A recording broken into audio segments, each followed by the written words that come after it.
Laissez-vous tenter sur RTL. Et l'été, on n'oublie surtout pas la culture. LVT de l'été avec vous, Anthony Martin, bonjour. Bonjour Stéphane, bonjour à tous. Et je n'oublie pas le reste de la troupe, bonjour. Bonjour. Et on retrouve Y'a de la voix, notre saga musicale avec vous, Steven Bellery, qui va nous raconter sa voix. Calogero.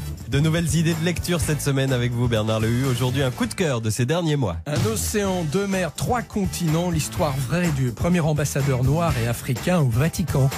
On raffole des secrets de tournage des films à succès du cinéma français. Ce sont nos secrets de producteurs. Et à l'affiche, en ce lundi, Stéphane Boutsock. Tournée générale de frites avec les tuches. Des frites.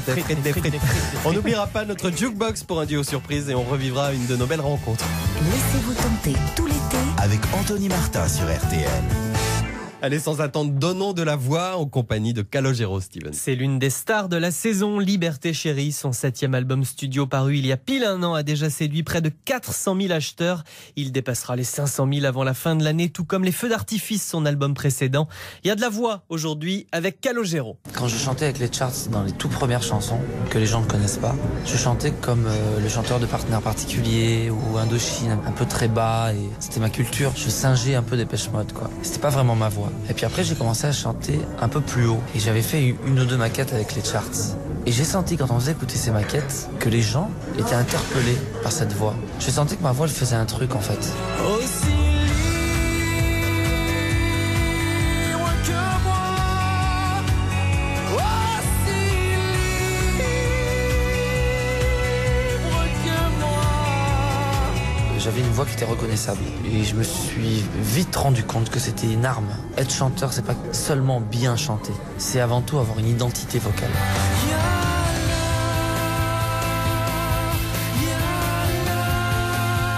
Est-ce que vous chantiez enfant? Je chantais un peu, je faisais de la tyrolienne, vous savez, des chants tyroliens. Les voix qui m'ont ému dans mon enfance, c'est la voix de Bono, à l'époque de Unforgettable Fire. La voix de Bono m'a fait un truc vraiment étrange. Et en plus, elle m'a ramené plus à ma voix.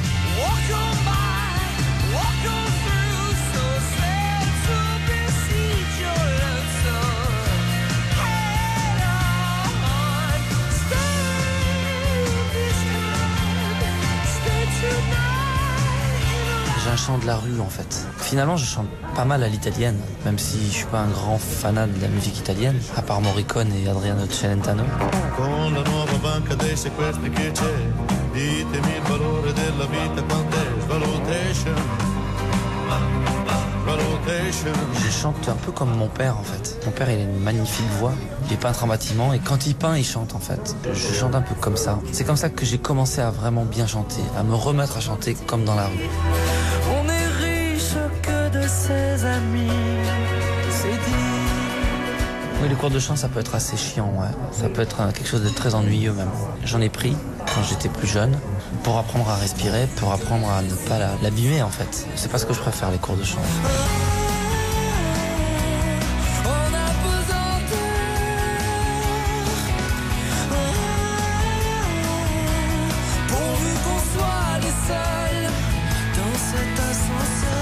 Très identifiable. J'aime bien quand on dit il a une voix d'ange.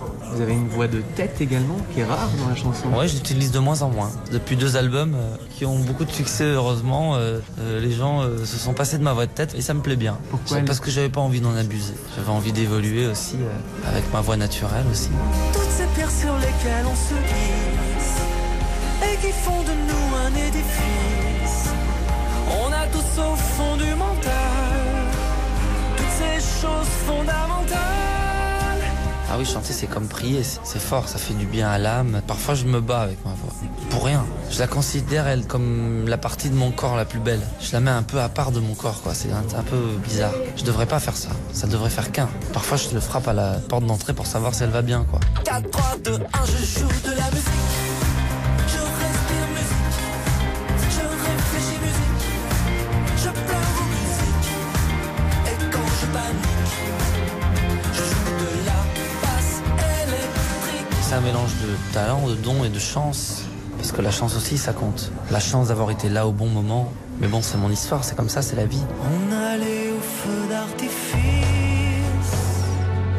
voir ces étoiles de pas longtemps. Je fume pas, je la chauffe. Non, parce que je fais de la scène depuis que j'ai 16 ans, 16-17 ans, et mon cerveau est formaté depuis toutes ces années à des habitudes avant la scène, avant les concerts. Je bois pas d'alcool avant de monter sur scène. Ça peut m'arriver au rappel, en fin de tournée, avec les musiciens, de se faire un petit shot de vodka, ça c'est sympa, mais pas avant de monter sur scène. Je pourrais pas. J'ai trop le trac pour venir déranger mes habitudes.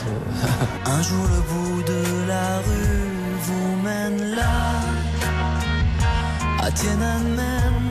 Est-ce que vous aimez votre voix? J'aime chanter, ça fait du bien au corps de chanter. Donc forcément, après toutes ces années, j'ai appris à aimer ma voix. Sinon ce serait un cauchemar de chanter tous les jours et de pas aimer sa voix. Ce que je préfère dans ma voix, c'est que je crois qu'elle est singulière. On se sépare, on se sait par cœur. On se hait comme un frère aime une sœur. Et si la part, est-ce que l'autre en meurt? Lequel de nous deux osera? Qui fera le dernier pas? Je me suis vite rendu compte qu'avoir une voix reconnaissable, c'était une arme, nous dit Calogero, un des patrons de sa génération, en plus formidable mélodiste. Alors curieusement, il pratiquait le chant tyrolien, ça je veux bien l'enregistrement aussi. Il y a des choses, il y a des pépites là-dedans. Si vous avez les bandes quelque part, envoyez-les à RTL. Calogero qui reprend la route. Ouais, dès le 9 septembre, probablement sa plus belle tournée. Il s'installera du 20 au 24 janvier à l'Olympia à Paris où il n'avait pas chanté depuis 17 ans. Il y a de la voix tous les jours de l'été sur RTL. Merci Steven.